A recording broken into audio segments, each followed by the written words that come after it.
Hello বন্ধুরা, PLP file কিভাবে download করবেন, অর্থাৎ আপনারা যারা পিএলপি ফাইল শেয়ারিং করেন এবং যারা পিএলপি ফাইল ডিজাইন করেন অথবা আপনার প্রয়োজনীয় পিএলপি ফাইল ডাউনলোড করতে চান, তো কিভাবে ডাউনলোড করবেন আজকের এই ভিডিওতে A to Z পুরো প্রসেসটি দেখাবো। তো চলুন ভিডিওটি আপনারা কন্টিনিউ করুন, তাহলেই আপনারা বুঝতে পারবেন কিভাবে একজনের পিএলপি ফাইল আপনারা ডাউনলোড করবেন। পিএলপি ফাইল ডাউনলোড করার জন্য আপনি যেই পিএলপি ফাইলটি ডাউনলোড করবেন সেই পিএলপি ফাইলের ভিডিওটি আপনারা কন্টিনিউ করবেন, অর্থাৎ আপনার যে কোনো পিএলপি ফাইলে যেই ডাউনলোড করবেন ভিডিও থেকে পুরো ভিডিওটি কন্টিনিউ দেখবেন। A to Z পুরো ভিডিওটি কন্টিনিউ দেখার পরে ভিডিও থেকে পাসওয়ার্ড সংগ্রহ করতে হবে। তো পাসওয়ার্ড ছাড়া কিন্তু আপনারা ডাউনলোড করতে পারবেন না, অর্থাৎ যে কোনো পিএলপি ফাইল আপনাদের যদি কারো পিএলপি ফাইল যদি ভালো লাগে তাহলে সেই পিএলপি ফাইলটি ডাউনলোড করার জন্য ভিডিও থেকে পাসওয়ার্ড সংগ্রহ করতে হবে। তো পাসওয়ার্ড সংগ্রহ করার পরে আপনাদেরকে পিএলপি ফাইলটি ডাউনলোড করতে হবে। তো চলুন কিভাবে আপনারা পিএলপি ফাইল ডাউনলোড করবেন A to Z পুরো তথ্য এবং সঠিক নিয়মে আমি দেখাবো। আর ভিডিওটি শুরু করার আগে, মূল টপিকে শুরু করার আগে আমি আপনাদের কাছে রিকোয়েস্ট করব, যারা আমাদের ইউটিউব চ্যানেলে নতুন অবশ্যই আমাদের ইউটিউব চ্যানেলটিকে সাবস্ক্রাইব করবেন এবং পাশে থাকা বেল আইকনটি প্রেস করে রাখবেন, যাতে করে এরকম নতুন নতুন ইন্টারেস্টিং ভিডিও সবার আগে দেখতে পারেন। তো অবশ্যই আমি আপনাদের কাছে রিকোয়েস্ট করব আমাদের ইউটিউব চ্যানেলটিকে সাবস্ক্রাইব করে এবং পাশে থাকা বেল আইকনটি প্রেস করে রাখবেন। তো চলুন এখান থেকে আমি একটি পিএলপি ফাইল ডাউনলোড করতেছি। ভিডিও থেকে আমি 6 সংখ্যার পাসওয়ার্ডটি সংগ্রহ করেছি। তো আপনার ক্ষেত্রে যে কোনো সংখ্যার পাসওয়ার্ড হতে পারে, 2 সংখ্যার, 3 সংখ্যার, 6 সংখ্যার, 8 সংখ্যার, 10 সংখ্যার। তো আমি যে পিএলপি ফাইলটি ডাউনলোড করতেছি এই পিএলপি ফাইলটি হচ্ছে 6 সংখ্যার পাসওয়ার্ড। তো এটা ডাউনলোড করার জন্য এখানে ডেসক্রিপশন বক্সে মোরে ক্লিক করব এবং নিচে দেখুন আরও লেখা আছে মোর। এই মোরে ক্লিক করার পর দেখবেন পিএলপি ফাইলের লিঙ্ক আপনারা ডেসক্রিপশন বক্সে দেওয়া থাকবে, সেই পিএলপি ফাইলের লিঙ্কে আপনারা ক্লিক করে দেবেন। তো পিএলপি ফাইলের লিঙ্কে ক্লিক করার সঙ্গে সঙ্গে এখান থেকে অটোমেটিকলি পরের ট্যাবটি ওপেন হবে। তো দেখুন জন্ম নিবন্ধন সনদ, অর্থাৎ আমি যেই ফাইলটি ডাউনলোড করতেছি সেটা হচ্ছে জন্ম নিবন্ধন সনদ এবং ভিডিওতে দেওয়া আছে 6টি সংখ্যার পাসওয়ার্ড। তো আমি ভিডিও দেখে পাসওয়ার্ড সংগ্রহ করেছি। এখন এখান থেকে আমি আমার যে পিএলপি ফাইলটি প্রয়োজন আমি এখান থেকে ডাউনলোড করব। তো আপনার কাঙ্ক্ষিত যে পিএলপি ফাইল আপনার সেই পিএলপি ফাইলের পাসওয়ার্ড সংগ্রহ করার পরে দেখুন এই পিএলপি ফাইলটি আমি ডাউনলোড করব। তো নিচে দেখবেন একটা অপশন দেওয়া আছে ইউর অ্যান্সার। এখানে আপনাদেরকে যে কাজটি করতে হবে, আপনারা ভিডিও দেখে যে পাসওয়ার্ডটি সংগ্রহ করেছেন সেই পাসওয়ার্ডটি আপনাদেরকে এখানে দিতে হবে।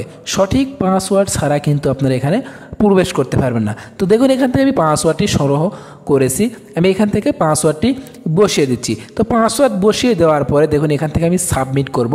তো সাবমিটের যে অপশন নিচে দেখতেছেন এই সাবমিট অপশনে ক্লিক করে দেব। এই সাবমিট অপশনে ক্লিক করার সঙ্গে সঙ্গে দেখুন এখানে দেখাচ্ছে রং পাসওয়ার্ড। তো দেখুন এখানে আমার পাসওয়ার্ড ভুল হয়েছে। তো এই জন্য যে কাজটি করতে হবে, এখান থেকে আপনারা সঠিক পাসওয়ার্ড ছাড়া কিন্তু এখান থেকে আপনারা ডাউনলোড করতে পারবেন না। তো অবশ্যই আপনারা ভিডিও দেখে আপনারা পাসওয়ার্ডগুলো সংগ্রহ করার পরে আপনারা এখান থেকে সঠিক পাসওয়ার্ডটি বসিয়ে দিবেন। তো দেখুন এখান থেকে আমি সঠিক পাসওয়ার্ডটি বসিয়ে দিলাম।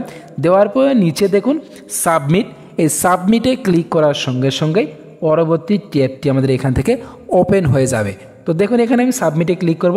সাবমিট হওয়ার সঙ্গে সঙ্গে দেখুন পরবর্তী ডাউনলোডের অপশনটি চলে এসেছে, জন্ম নিবন্ধন সনদ।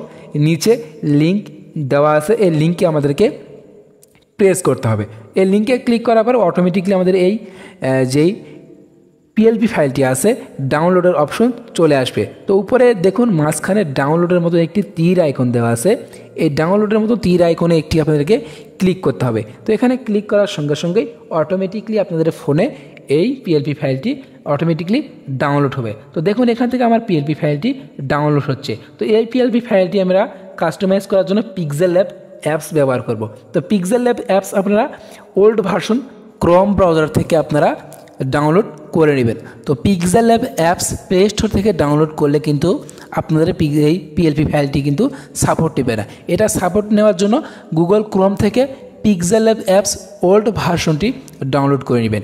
ডাউনলোড করার পরে সেই অ্যাপসে প্রবেশ করেন। পিক্সেল ল্যাব অ্যাপসে প্রবেশ করার পরে উপরে দেখুন 3 লাইন্স যে অপশনটি আছে এই 3 লাইন্সে ক্লিক করবেন।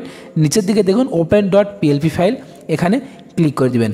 দেওয়ার পরে ওই পাশে মাঝখানে দেখবেন .plp যে অপশন আছে এই .plp তে ক্লিক করে দেবেন। ডট পিএলপিতে ক্লিক করার সঙ্গে সঙ্গে দেখুন ডাউনলোড ফাইলটি আমাদের এখান থেকে ওপেন হয়ে যাবে। তো এখান থেকে আমার ডাউনলোড ফাইলটি ওপেন হওয়ার পর এখান থেকে নিচের দিকে স্ক্রল করবো, জন্ম নিবন্ধন সনদ আমরা এখান থেকে ডাউনলোড করেছি, এখান থেকে সিলেক্ট করে দেবো। তো দেখুন জন্ম নিবন্ধন সনদ এই ফাইলটি আমরা ডাউনলোড করলাম, এটা সিলেক্ট করব, ওপেন অ্যান্ড অ্যাডেতে ক্লিক করব। ওপেন অ্যান্ড অ্যাডেতে ক্লিক করার সঙ্গে সঙ্গে দেখুন পিক্সেল ল্যাবে এটা অ্যাড হয়ে গেছে। এখান থেকে আপনার ইচ্ছা মতো আপনার এখান থেকে কাস্টমাইজ করে ব্যবহার করতে পারবেন। তো ভিডিওটি যদি ভালো লাগে অবশ্যই আমাদের ইউটিউব চ্যানেলটিকে সাবস্ক্রাইব করবেন এবং পাশে থাকা বেল আইকনটি প্রেস করে রাখবেন, যাতে করে এইরকম নতুন নতুন ইন্টারেস্টিং ভিডিও সবার আগে আপনারা দেখতে পারেন। তো দেখুন আজকে আমি দেখালাম কিভাবে পিক্সেল অ্যাপসের আপনারা পিএলপি ফাইলটি ডাউনলোড করবেন এবং পিএলপি ফাইল কীভাবে অ্যাড করতে হয় সেই পুরো প্রসেসটি দেখালাম। তো ভিডিওটি যদি আপনাদের ভালো লাগে অবশ্যই আমাদের ইউটিউব চ্যানেলটিকে সাবস্ক্রাইব করবেন এবং পাশে থাকা বেল আইকনটি প্রেস করে রাখবেন। এখান থেকে আপনারা ইচ্ছা মতো যে কোনো তথ্য দিয়ে আপনারা এখান থেকে কাস্টমাইজ করে নিতে পারেন, অর্থাৎ যে কোনো পিএলপি ফাইল আপনারা কাস্টমাইজ করে নিতে পারেন। তো সবাই ভালো থাকবেন, সুস্থ থাকবেন, খোদা হাফেজ, ধন্যবাদ।